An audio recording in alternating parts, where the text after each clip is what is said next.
Bienvenidos a un nuevo video. Te saluda con mucho gusto el profesor Geomani. Hola alumnos y alumnas, ¿qué tal? Bienvenidos al resumen de hoy.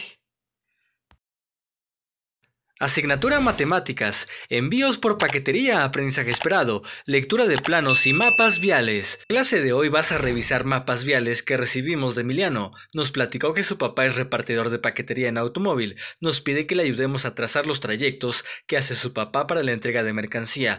Nos dice en estos días que ha tenido mucho trabajo por la contingencia. Recuerda que para interpretar un mapa debes de identificar los sitios importantes para tomarlos como referencia. El número de cuadras, el nombre de las calles, hacer caso a los señalamientos viales para evitar infracciones y accidentes. La dirección de entrega debe de tener los datos correctos. El reto de hoy, ahora que conoces cómo interpretar la información de los mapas, puedes seguir practicando resolviendo el desafío 11. ¿Cómo llegas a? Que se encuentra en las páginas 27 y 28 de tu libro de texto de matemáticas de quinto año.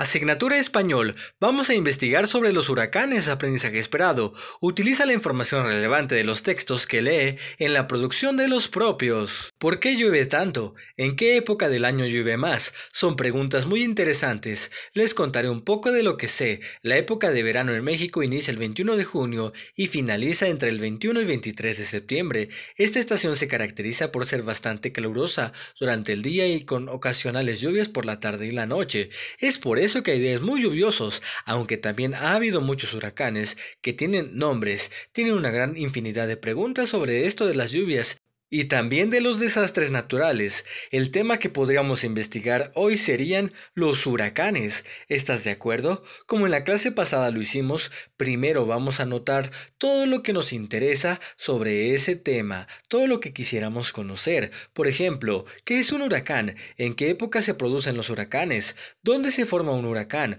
¿Por qué se les ponen nombres de personas? ¿Cuáles son sus categorías? ¿En dónde hay huracanes? ¿Cómo se forma un huracán? Ahora tenemos que elegir en dónde podemos consultar la información y tú ya sabes elegir muy bien, pues en las clases pasadas vimos este tema. ¿En dónde podemos encontrar información sobre los huracanes? Te voy a apoyar. Puedes buscar en una revista científica, en videos informativos. Te propongo que observes las siguientes fuentes de información y me ayudes a elegir. Por ejemplo, este es un texto informativo, es un periódico. Aquí podemos encontrar información sobre los huracanes. Las noticias nos informan el estado en que se encuentran las ciudades durante los huracanes y qué hacer en caso de inundaciones, pero podremos responder algunas preguntas de las que anotamos para la investigación del tema.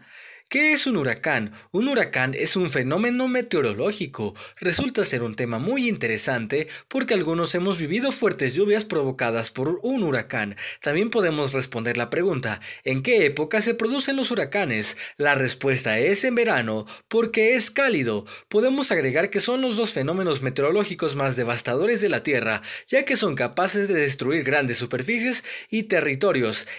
El nombre científico para un huracán es ciclón tropical. El reto de hoy. Ahora te propongo un reto. Pon mucha atención. Para un día lluvioso puedes hacer un dibujo sobre cómo se forman los huracanes y las partes del mismo. Asignatura Historia, México independiente y el resto del mundo, aprendizaje esperado. Reconoce las causas y consecuencias de la separación de Texas y de la guerra con Estados Unidos.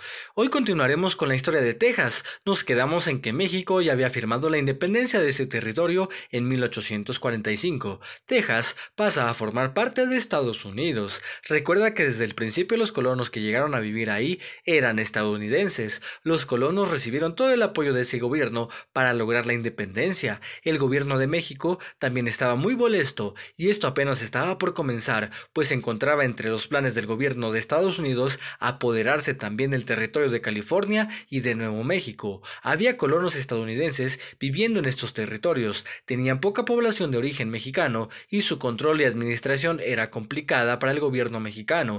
Debido a la lejanía del centro y a la falta de vías de comunicación, se hicieron negociaciones para intentar obtener el territorio. En un principio, México no accedió a hacer un trato, lo cual provocó molestia de parte de Estados Unidos, y esto los llevó a tomar otro tipo de medidas para apoderarse de esos territorios. Para entender por qué la búsqueda de Estados Unidos para apoderarse de nuestro territorio, esto se debe a que se veían a sí mismos como una nación elegida para ser superior a los demás, y que era su misión y derecho a expandirse por todo el continente. Precisamente en el año de 1845 salió un artículo periodístico en el que se hablaba de esta forma de pensar: el destino manifiesto. El cumplimiento de nuestro destino manifiesto es extendernos por todo el continente que nos ha sido asignado por la providencia para el desarrollo del gran experimento de libertad y autogobierno. Estados Unidos tenía entonces ideas expansionistas e imperialistas.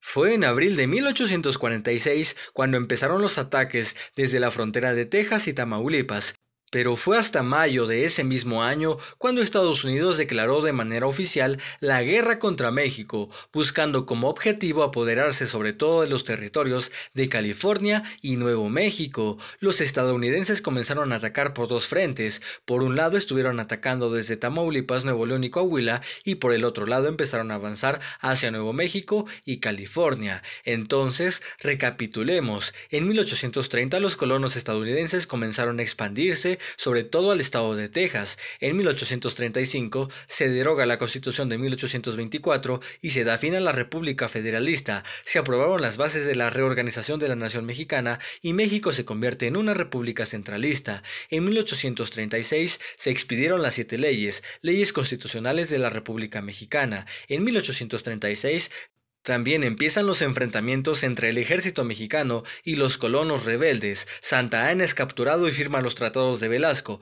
en los que se reconoce la independencia de Texas. En 1845, Texas se une a los Estados Unidos. En 1846, Estados Unidos le declara la guerra de manera abierta a México. Asignatura Artes, todos para uno y uno para todos. 2. Aprendizaje esperado. Ensaya la pieza teatral seleccionada para mejorar su ejecución. En la sesión pasada mencionamos algunos roles dentro del teatro que hacen posible la realización de una puesta en escena. En esta ocasión nos enfocaremos en las funciones que realizan las personas en el teatro, en específico los roles creativos. El dramaturgo es el encargado de expresar por escrito la manera y los recursos con los que se va a contar la historia. El dramaturgo casi nunca está presente durante el proceso de puesta en escena. El director escénico es el encargado de diseñar el discurso escénico final, coordinando y unificando la participación de todos los lenguajes que compartirán y compondrán la escenificación. Su trabajo comienza cuando el texto dramático está concluido y termina en el último ensayo, antes de la presentación al público. Director musical. Algunas puestas en escena cuentan con música en vivo. El montaje de las piezas musicales y la dirección de su ejecución quedan a cargo del director musical en una ópera, una comedia musical o una obra de teatro que requiere una interpretación cantada. El director musical también coordina el trabajo de los cantantes o de los actores que cantan. El reto de hoy: invita a tus familiares a participar en tu obra teatral y pasen un rato agradable juntos. Recuerda que el teatro es para todos y para todas. Espero este video haya sido de tu agrado. Gracias por tu atención. No olvides darle me gusta y dejar tu suscripción. Cuídate mucho, estudia mucho, querido y querida alumna. ¡Hasta la próxima!